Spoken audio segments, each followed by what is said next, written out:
Hi, welcome back to Embracing Your Diamonds. We've gone through different stages of embracing your diamonds, and today is the final one in this series. And hopefully after that, we'll start a different series on different aspects of embracing one's diamonds.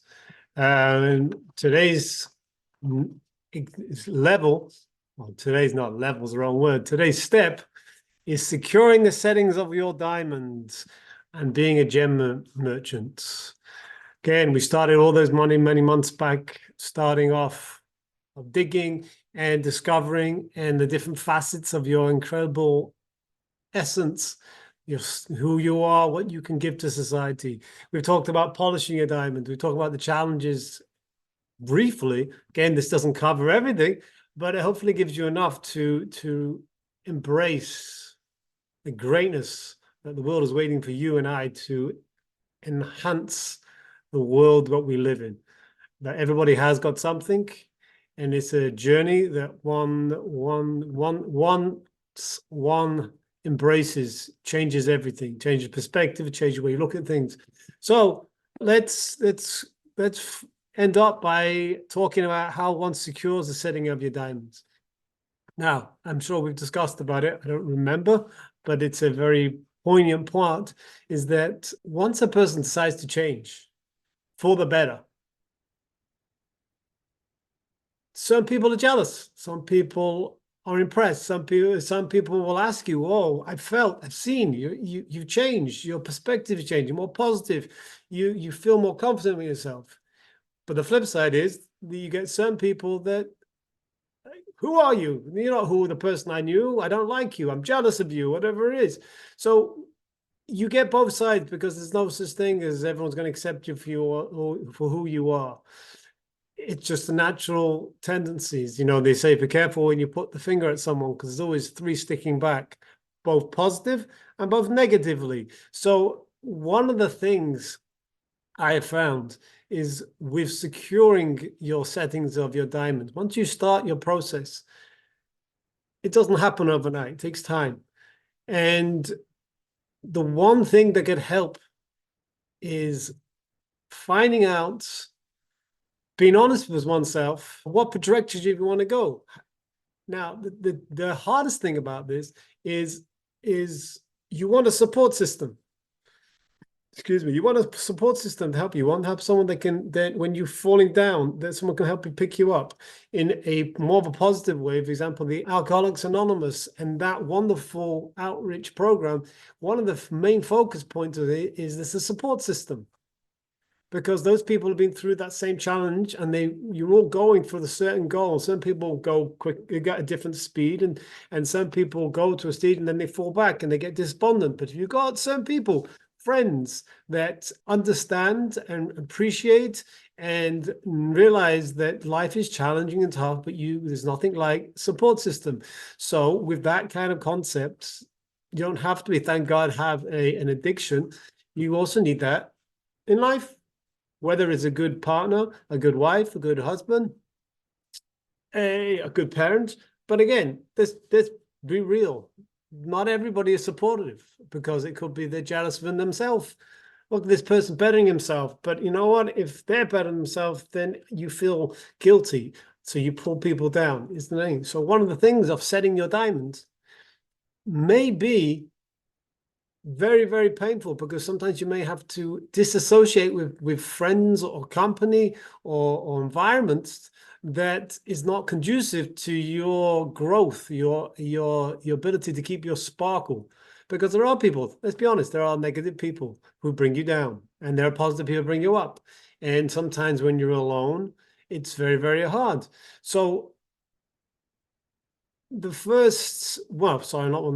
things you have to do is that sometimes you have to cull bad environments, bad people that will pull you down, will all your hard work will just drag you down, suck your light, your energy.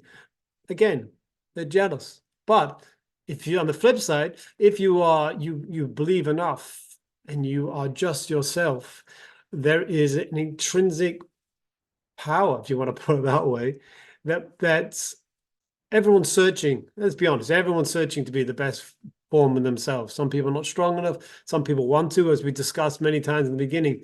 Is not everyone wants to do the hard work. Some people want it instantaneously. They want it. They want it right now. So sometimes when you change, you'll find that people will come to you because they see that you're real enough, and they want that secret. But then you again, as I said a few times, is that people will be jealous of you and they'll drag you down. So one of the things is you may have to disassociate yourself from an environment that is conducive in a negative way. It takes courage, it takes strength, it takes the ability to look at a bigger picture. You may know friends since high school or since childhood, and they're just not good for you. And you have to be convicted. You have to strengthen your convictions that I know them, but at this moment in time, they are just not good for me. They're just not good. All your hard work that you've invested, you have to be realistic and honest with yourself. Is it what I want, or is I'm willing to sacrifice it because I don't want to hurt someone else's feelings? It's being real to yourself. It's been absolutely, it's going to test you. Now, at the same time, it's not saying you can't talk to these people and you have nothing to do, and you have to judge the situation on one and who they are. But you can draw a line in the sand. You have a conversation, they become too negative or they become too bitter. Or you can say, "Well, stop. That is not conducive to what I'm doing at the moment in time." It can actually be a learning lesson for them because you're explaining why you don't want to associate with their negativity, or you don't want to associate with their bad environment. And that could be, it also strengthens your conviction of what you want to do. At the same time, you can also impress someone else. They can also change their life of being better. That's the one side of maybe you have to get rid of a certain bad environments. The other side is to really appreciate the settings, is to have gratitude.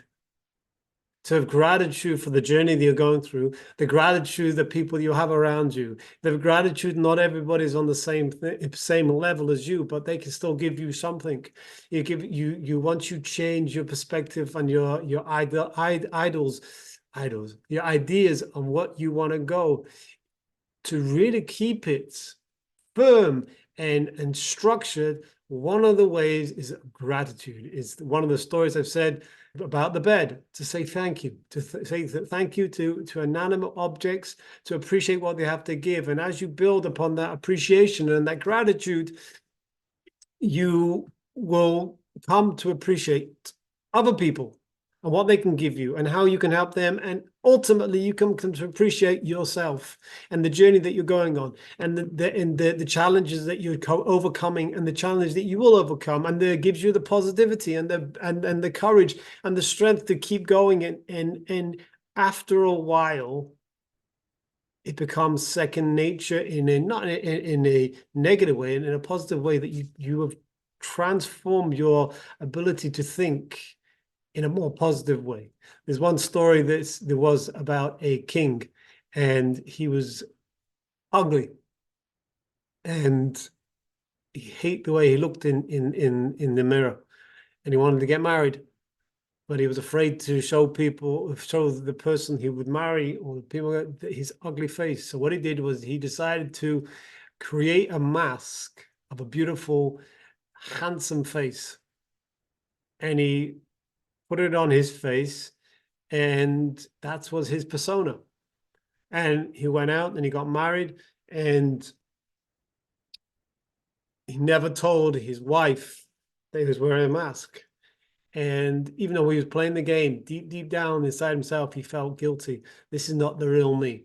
But the face that he made, it had a wonderful smile, and it looked like he was constantly happy, and it bothered him because this is not who I am. And as his relationship with his wife and the family grew, he came to love her and appreciate her, and together they grew up together. And one day he decided, you know what, that's it. I've got to tell the person for who I am, ugliness and all. And he goes into the bathroom and he peels off his mask. He peeled off his mask, and oh, sorry. He peeled off his mask. I apologize for that. Got to turn my phone off.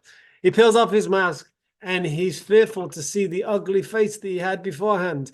But because he had worn the mask and he had lived behind it, the mask had infiltrated into his face, and the smile that he had put on for such a long time had molded its face underneath. He kind of copied it. So when he ripped off his mask, his smile was imprinted in himself because he was playing a game, but he really wanted to be happy. So he worked upon himself as he took it off, his own persona took on the mask and became part and parcel of him. Same being, sometimes you have to smile, but as you grow and as you become more confident in yourself and as you want to strive for bigger and better things, subconsciously, if you're really serious and we peel off all our masks and we take away our fears and our vulnerabilities, what happens is, if it's real, like we've discussed so many times, it's really the soul is wants you to be who you are. It really portrays stuff. So when the concept of you trying to change and your mask and you're really ready to rip up and be vulnerable and be real and who you are and express your beauty and your diamonds to shine, what happens is reality has become one together, and then you start your journey together. And as one person, you value what's real in your life. You realize what the potential you can give with your family and your parents and your friends. That can just elevate it, because there's a greatness in being real. You'll see people come to you and they'll see your experiences, and it will build new friendships, new discussions, and you can tell people how you've gone through your journey, and they can tell you go through journey. You can compare notes, and you can ask for skills, and you can ask for direction. That's how you secure your diamonds, your fitting. You know, you want to wear that ring with a diamond ring, or that necklace that's strong, you don't lose it. So one of the reasons, one of the ways is being honest. One of the ways is giving gratitude. One of the ways is being vulnerable. And the incredible thing is that if you're real to your journey, so many other things happen in your life that you've never thought possible. I'm not saying life is going to be somewhat easier, no, but it gives you the strength to overcome challenges. It gives you the ability to not give up. It gives you the ability to stop and think, you know what? I can do this.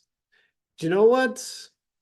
This is important. That's not important. It gives you an ability to make decisions. It gives you the strength, the courage, to get rid of the negative thing, to willing to try new things, to not be too hard on yourself, to embrace yourself, to say you're incredible, you're human, you make mistakes, but as a whole, your entity, who you are, your diamond is amazing.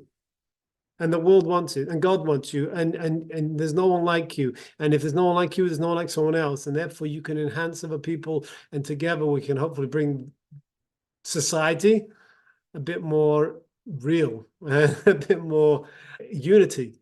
I will end this series with this one story. There was a man that had a wagon, and he had 4 Arabian stallions. And each one of the 4 stallions were from a different part of the world. They were muscular. They were incredibly handsome. They are the most expensive of their breed. They were invaluable. To buy them, you obviously have to be wealthy. That was his mode of transportation. Anyway, one day he's going from A to B, and in those days didn't have roads like they did now, according to this story. It was a dirt path, and it started to rain, and this storm came along, and it rained and it rained and it rained. And as you know, water and mud and dirt comes together, becomes mud. And in those days, I just said, repeating myself, is that the roads weren't like the wheel. Anyway, he had to go. So as he's going, the mud is dragging the horses, these stallions, deeper and deeper into the mud, and the wheels of the wagon just going round and round and round, and nothing's happening. And he's whipping these horses or whatever, and nothing. And he stops, and he's at a loss. And he gets off, and he stands by the side of the road, and the rain has stopped, and he sees this stuck, and he's wondering, oh my gosh, how am I going to get these amazing stallions, these expensive stallions? And all of a sudden, according to the story, along comes an old peasant, and he has 4 scrawny donkeys.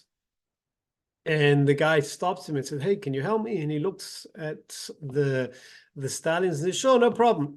Unhitch your horses and tie them to the side, and I'll get them out." And this man looks at this simple peasant farmer and says, "How are you going to do that?" He said, "Don't worry about it." And he transfers his 4 scrawny donkeys and puts them in place of these 4 incredible, magnificent, strong, vain stallions. And he gets on the simple man gets on in the driving seat, and he flicks his whip, and all of a sudden, slowly but surely, he pulls this wagon out, and he takes it to the side where there's a bit more dry dirt, and jumps off the seat and unhitches the donkeys and puts them back to his own wagon, and helps the man who's now in shock with these 4 stallions. And he says, "All right, thank you very much." And this guy's like, "Whoa, whoa, whoa, whoa! Wow, this doesn't make sense. Your 4 scrawny donkeys here, right? They are half the size and the half. You got to explain what happened. I don't get it." So the man looks at him and goes and says,